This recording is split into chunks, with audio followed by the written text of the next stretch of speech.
동양학에 뿌리를 두고 발전해온 사주학. 사주학의 근간을 이루고 있는 음양오행설을 새로운 관점으로 분석하며 사주학을 보다 명확한 논리체계로 재조명한 석학. 동양의 과학, 사주 명리학. 이제 그 근본 원리를 석호와 함께 명확한 이론체계를 통해 밝혀보자.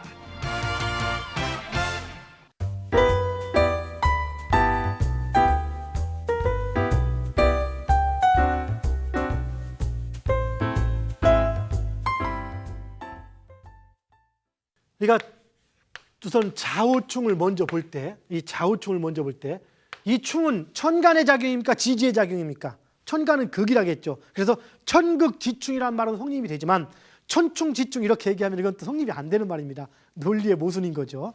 자, 일단 봅시다. 좌우를 볼 때 이것을 충의 형상을 볼 때는 지장간을 가지고 봐야 되니까 지장간은 자 속에서는 임수와 계수가 있고요. 그리고 우 속에는 병화와 정화가 있습니다. 자, 어떤 분들은 또 뭐가 있어요? 돌연변이 기토가 있다겠죠. 그러다 보니까 어떤 분이 이렇게 충을 할 때 설명을 뭐라고 합니까? 지장간끼리 설명할 때 아주 이제 머리가 공부를 하신 분들이 이렇게 설명을 합니다. 아예 안 한 분들은 개념이 없으니까. 자, 지지의 기토가 뭐 임수를 극하고 임수가 뭐 정화를 극하고 아니면 뭐 계수가 뭐 또 이렇게 병화를 또 극하고 그래서 결국에는 다 깨지고서 화 깨지고 토만 남는다. 뭐 이렇게 설명하는 경우도 있습니다. 첫째, 지지에는 이제 오화에는 기토가 없습니다. 지지끼리 얘기할 때는 지지끼리의 논리에서는 토가 없기 때문에 기토가 없습니다. 첫째. 둘째, 충의 개념에서 지장간은 위를 바꾸어서 충하지 않습니다. 반드시 중기는 중기끼리, 초기는 초기끼리, 정기는 정기끼리 충하지 이렇게 바꿔서 충하는 개념이 아닌 겁니다. 그럼 거기서 어떤 논리가 완성되냐? 아까 우리가 천간의 극의 논리는 양은 양끼리 음음끼리 한다 했듯이 바로 임수와 병화의 개념, 양끼리 상호 극인 겁니다. 천간이 아니고 굳어져 있는 것에 지장간이기 때문에 천간이라면 임수가 병화를 극하겠지만 이건 지지기 때문에 병화하고 임수는 상호 극으로 같이 깨져나가는 형상이 됩니다. 그리고 계수하고 정화 역시 마찬가지 음간끼리 충으로서 상호 깨져나가는 겁니다. 좌우충하면은 원래는 수가 이기는데 토가 있어서 애매하다고요? 이렇게 설명하면 좀 골치 아픈 겁니다. 뭔지 아시겠죠? 지지는 수도 아니고 화도 아닙니다. 수의 성향을 가지고 굳어져 있는 거고 화의 성향으로 굳어져 있는 겁니다. 우리는 그 빨간 물감 타서 흐트러놓은 물하고 파란 물감 타서 흐트러놓은 물하고 물끼리 부딪힌다고 깨지고 이런 의미는 없지만 그것이 얼음으로 굳어져 있다면 딱 던지면 서로 깨져버립니다. 바로 이런 현상처럼 바로 지지는 형체를 갖추면 깨지는 현상이 됩니다. 그래서 초기는 조기끼리, 초기끼리, 중기는 중기끼리. 첫째, 왕지, 맹지, 고지도 위를 바꾸지 않고 같은 동위끼리로 하지만 지장간 역시 마찬가지 동위끼리 하게 되는 겁니다. 그러니까 토가 빠진 상태에서의 성극 현상을 얘기하는 거죠. 그 다음에 충미를 봅시다. 충미. 조금 이쪽에 가게 써볼까요? 충미. 축에는 지장간이 뭐가 있습니까? 예, 우리 이제 알죠. 축은 개, 신, 기. 그 다음에 미토는 뭡니까? 정, 을, 기. 그럼 이 충미가 충을 할 때 이 충미는 지금 뭐로서 충하는 겁니까? 토로서 충하는 겁니까? 아닙니다. 지지의 수로서 그리고 화로서 이것이 대표되는 개념을 가지고 충하는 겁니다.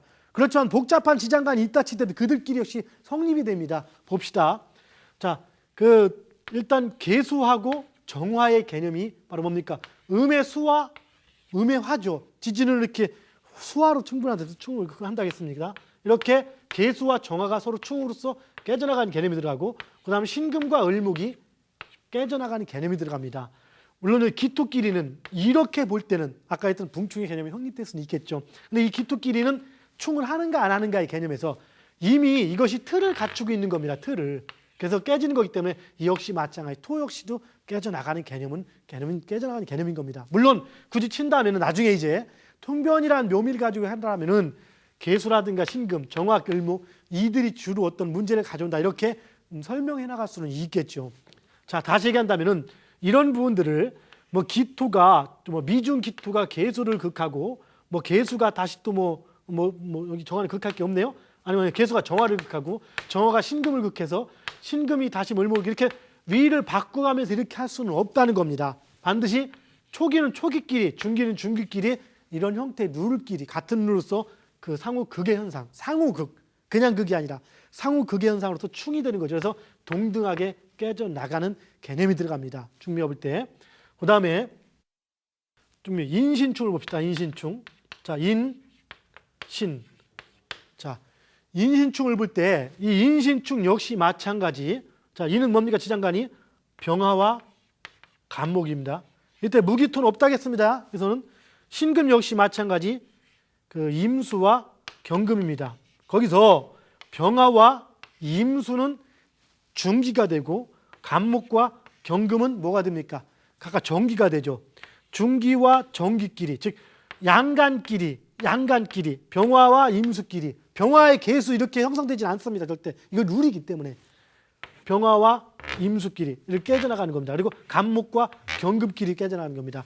이거를 뭐 수생목을 해줬다가 뭐 목생활 해줬다가 화급금을 해준다 이렇게 설명할 수는 없습니다. 이건 반드시 같은 위끼리 깨져나가는 현상을 얘기하는 것이죠. 자, 다음에 자축인 뭡니까? 묘와 유를 봅시다. 묘와 유를 보면은 이 묘는 뭡니까? 왕지로서 가불이 있고 유에는 경금과 신금이 있죠. 지장간으로서. 여러분 이렇게 보니까 지장간 몰라도 되겠죠. 대충이어도. 맞습니까? 지장간 대충이면 큰일 납니다. 우리 문중에서 자릅니다. 자, 어쨌든 봅시다. 그 간목과 경금은 서로 중기끼리 양간끼리 갑경의 형상으로서 상호 충이 되는 겁니다. 이렇게가 아닙니다. 경금과 간목이 극이 아닙니다. 왜? 지지로서 형체를 갖추고 있는 거기 때문에. 천간이라면 극이지만요. 여기도 마찬가지 이렇게 되는 게 아닙니다. 즉 묘유충에서 이렇게 금이 이긴다 이렇게 얘기하면 이건 큰일 나는 겁니다. 이건 쇠도 아니고 나무도 아닌데 이걸 쇠하고 나무로 생각한다면 그 순간부터 대기는 물 건너 가기 시작하는 겁니다. 이것이 현재 사주의 가장 큰 오류. 두 번째는 금이니까 또 목을 이긴다는 것도 똑같이 두 번째 오류. 왜? 지지는 이미 형체를 갖추고 있고 사행이라는 개념을 간과하기 때문에 생긴 거죠. 일단 간목과 경금, 을목과 신금으로서 이렇게 깨져나가는 것이 묘유충입니다. 그리고 또 뭡니까? 진 봅시다. 진과 술토의 개념을 봅시다. 진과 술토의 개념에서 진은 뭡니까? 을목과 계수와 무토가 있고요. 술토에는 신금과 정화와 무토가 있습니다. 자, 그렇죠? 그 진술충미에 무기토가 있는 이유는 알겠죠? 설명했죠. 지난 시간에 뭡니까?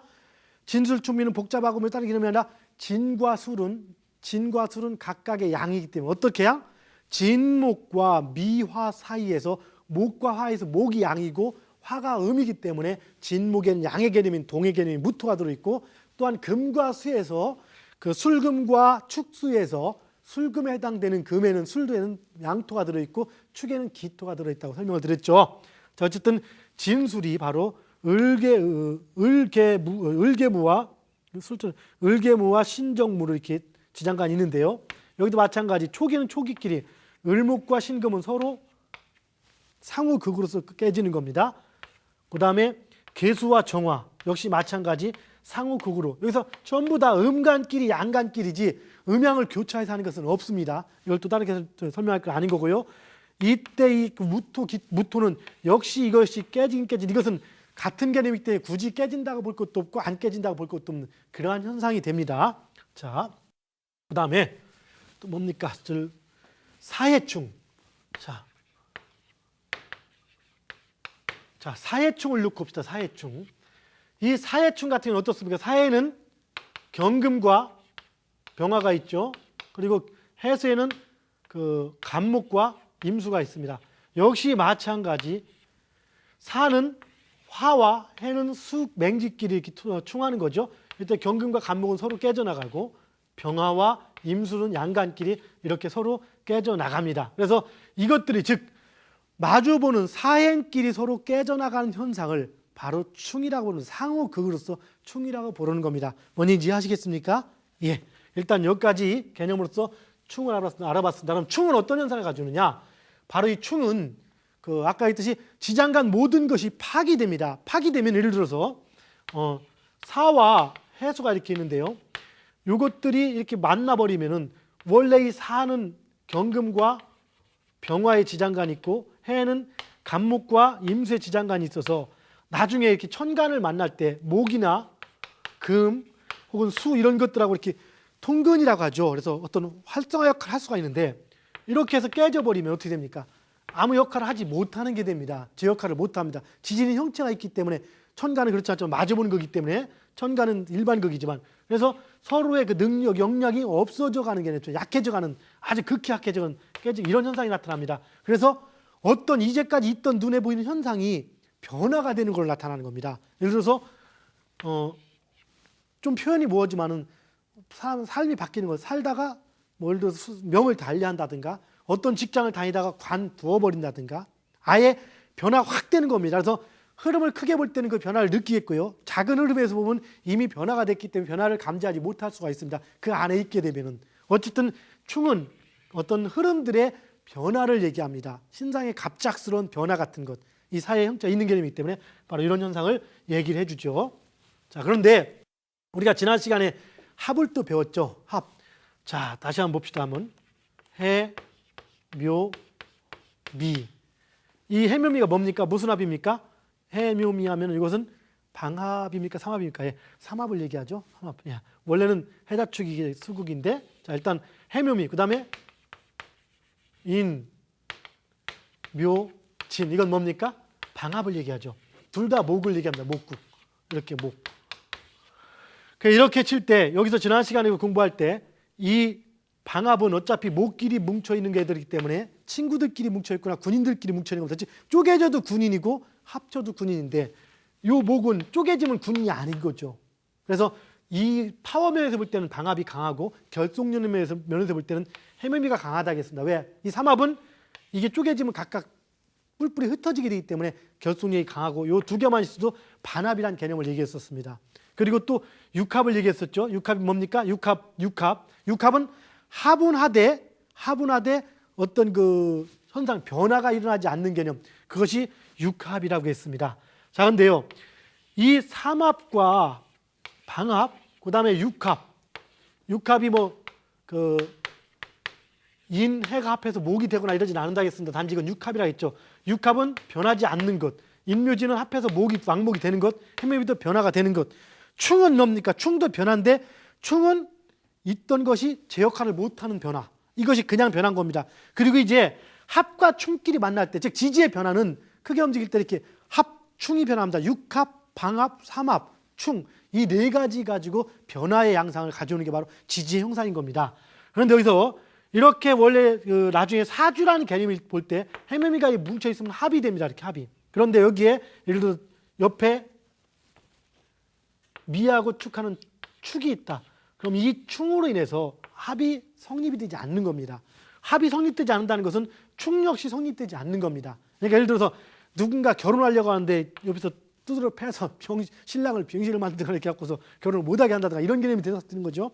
어쨌든 간에 자, 충이 이루어진다는 것은 축과 미에 있는 모든 지장간들이 제 역할을 못하는 게 되는 거고, 합이 이루어진다는 것은 여기 있는 지장간 모두가 목으로 변한다는 건데, 합도 충도 이루어지지 않다 보니까 바로 뭡니까? 지장간들의 변화가 없고 그대로 쓴다는 얘기들 하는 겁니다. 즉 이건 그대로인 겁니다. 그냥 해는 갑목과 임수가 살아 있고요, 묘에는 갑을목이 그대로 있고, 미토에는 정을기가 그대로 있고, 축수에는 바로 뭡니까? 그 개신기가 그대로 있는 그런 현상이 되는 겁니다. 바로 이것이 그 합과 충의 관계가 되는 겁니다. 다시 보면 여기 또 뭡니까? 인묘진이 있는데, 인묘진이 하려고 하는데 여기에 술토가 있다. 그럼 이 진술충으로 인해서 충 맞으면 원래 진과 수소에 있는 모든 것이 지장간이 파기가 된다 이렇게 볼 수 있는데, 인묘진 합의 관계가 있다 보니까 파기가 되지도 않고 합도 이루어지지 않고 해서 그냥 그대로 놓고 이렇게 얘기할 수 있는 그런 현상이 되는 겁니다. 무슨 얘기인지 이해하시겠습니까? 그럼 여기서 또 육합은 뭡니까? 그럼 예를 들어서 자, 인과 해가 있을 때 이것은 어차피 이것만 가지고는 특별한 변화 형상을 가져오지 않습니다. 그냥 좋아한다는 개념이 되는 거죠. 그런데 중요한 건 뭐냐? 누군가 이렇게 흰금이 있다 치면 인신 충을 맞을 때 이 육합으로 인해서 이 충이 일어나지 않는 겁니다. 바로 이 육합은 바로 이렇게 어떤 그 다른 충과 합의 개념을 풀어버리는 것이죠. 예를 들어서 해, 묘, 미 이렇게 있을 때 여기 오화가 있다. 해묘미 삼합도 결속력이 강합니다. 그런데 육합이 그 결속력 자체는 더 강합니다. 그래서 삼합이 이루어지지 않고 육합 때문에 삼합이 방해가 되는 겁니다. 육합은 이루어진다고 어떤 결과가 있는 게 아닙니다. 그래서 혼자 있을 때는 의미가 별로 없지만 다른 거하고 만나게 되면 그 의미가 또 크게 작용을 해주는 게 바로 육합이 되는 겁니다. 뭔지 이해하시겠습니까? 물론 이거에 대한 세부적인 것들은 다시 이제 그 사주학에 들어가서 그 2부 사주학 편에서 다시 한번 깊게 다뤄나갈 것입니다. 일단 개념 정도를 알고 계시고 그다음 충의 논리를 정확히 알고 계십시오. 특히 중요한 것은 인신충일 때, 여러분 항상 이런 인신충일 때 그 금이 목을 극해서 이긴다. 뭐 좌우충일 때도 이러한 개념들을 절대 갖지 말라는 겁니다. 이것은 아까 얘기했듯이 자수가 간목을 생해준다는 것보다 더 애매한 논리 체계가 되는 겁니다.